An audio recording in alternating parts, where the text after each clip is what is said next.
ألا لله الدين الخالص۔ لکھا ہے حضرت حسن اس قدر عبادت کرنے والے تھے اور اس قدر صدقات کرنے والے تھے۔ صدقے کی ایک بات بتا دوں، ایک دفعہ ایک شامی شام سے آیا اور اس کو امام حسن کا وہاں ایسا پروپیگنڈا بڑی بری چیز ہے، کرپشن ہے، باہر بھاگ گئے اندر آ گئے، پروپیگنڈا ہے نا، اتنا کہو کہ وہ مجرم ثابت ہو جائے جبکہ وہ ملزم ابھی ہوتا ہے، الزام ہوتے ہیں اس کے اوپر۔ یہ پروپیگنڈا اتنا ہے، اتنا ہوا، خلافت لے لینے کے بعد حضرت معاویہ کیا ٹرانسفر ہو گیا جب اقتدار، تو ایک شامی آیا ملنے کے لیے، اس کے سامنے ایسا نقشہ امام حسن کا کھینچا گیا کہ وہ سمجھتا تھا کہ کیونکہ بہت ہی برا آدمی ہے۔ تو وہ آیا، تو آنے کے بعد مسجد نبوی میں اس نے حضرت حسن کے ساتھ نماز پڑھی، اور نماز پڑھنے کے بعد حضرت حسن کے ساتھ چل پڑا۔ پوچھا حسن کہاں ہے؟ کہتے یہ۔ حضرت حسن کو گالیاں بکنے لگا، تم ایسے ہو بکے ہوئے آدمی، تم ایسے ہو ویسے ہو۔ حضرت حسن کافی دیر ساتھ چلتے رہے، گھر تک آئے۔ گھر جانے کے بعد آپ وہاں پہ دروازے پر کھڑے ہو گئے اور اس کی باتیں سننے لگے۔ پھر کہا بھائی مجھے آپ رکیے، میں ابھی آتا ہوں۔ اندر گئے، اشرفیوں کا ایک تھیلا تھا 500 اشرفیوں کے، اس کی خدمت میں پیش کیا۔ کہا بھائی آج وقت کم ہے، باقی گالیاں آپ کل آ کر دے لیں، میں حاضر ہو جاؤں گا۔ دیکھ کر حیران ہو گیا، میں گالیاں دے رہا ہوں، یہ پیسے دے رہے ہیں۔ وہ سمجھے کہ کوئی ضرورت مند ہے، میں ضرورت نہیں پوری کر سکا، اس وجہ سے آپ مجھے شاید برا بلا کہتے ہیں کہ رسول کی اولاد ہوتے پاؤں میں گر گیا۔ کہا اللہ واقعی جانتا ہے کہ کس گھرانے کے اندر رسالت رکھی جاتی ہے، اللہ نے ایسے ہی آپ کے گھر میں رسالت نہیں رکھ دی۔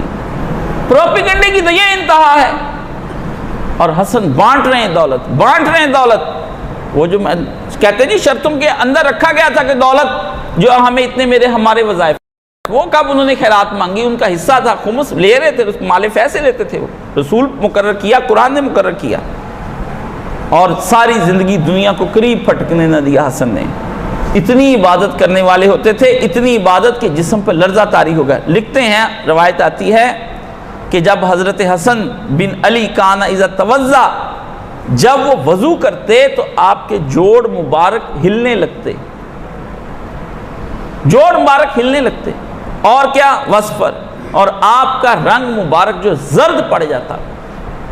یہ باوقت وضو کی حالت ہے، آپ کو وضو کے اندر اور نماز کے اندر وسوسے آتے ہیں۔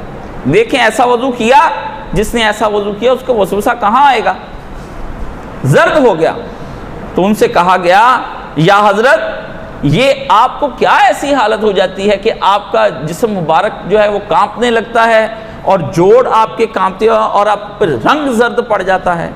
فرمایا جب بندہ عرش کے رب کے سامنے کھڑا ہوتا ہے تو لازم ہے کہ جوڑ بھی کانپیں اور رنگ بھی زرد ہو جائے، جوڑ بھی کانپیں رنگ بھی زرد ہو جائے۔ اور اشراق نماز فجر کے بعد سے آپ بیٹھتے اور اشراق تک جا کے سوتے نہیں تھے، اشراق کی نماز ہوتے تک جناب حسن اللہ کے ذکر میں مشغول رہتے۔ اور دنیا میں آپ نے 25 حج کیے ہیں، اور اس میں آدھے سے زیادہ آپ نے پیدل حج کیے ہیں اللہ کی بارگاہ میں جانے کے لیے، کبھی حج سے منہ نہیں موڑا۔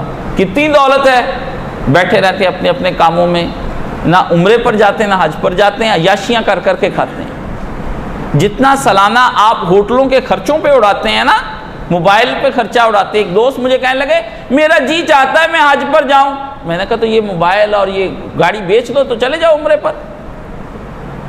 خرچے، باہر پیزے کھانے، ہوٹلنگیں کرنی، جس کے دل میں تڑپ ہو نا وہ روپیہ کر کے جوڑتا ہے۔ وہ کہتا ہے ہم جائیں گے، شہر نبی کو جائیں گے، آج نہیں تو کل سے ہی ہجر کی داد پائیں گے، آج نہیں تو کل سے ہی یہ میرا دل بے قرار، یہ میری چشم اشک بار ان کی نظر میں آئیں گے، آج نہیں تو کل سے ہی۔ وہ آسوں اور امیدوں پر جیتے ہیں وہ لوگ، آپ کی طرح لوگوں کا حرام پیسہ اکٹھا کر کے نہیں لے کے جاتے۔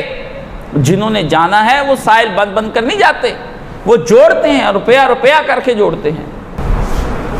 حسن اپنے 25 حج کرتے ہیں۔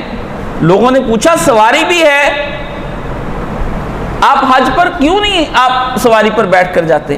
فرمایا غلام کبھی آقا کے سامنے سوار ہو کر نہیں جاتا، غلام اپنے آقا کے سامنے سوار ہو کر نہیں جاتا۔ سیکھے حضرت حسن علیہ السلام سے۔ اس حسن کے بارے میں آپ الزام لگاتے ہیں کہ وہ یہ کرتے تھے اور وہ کرتے تھے،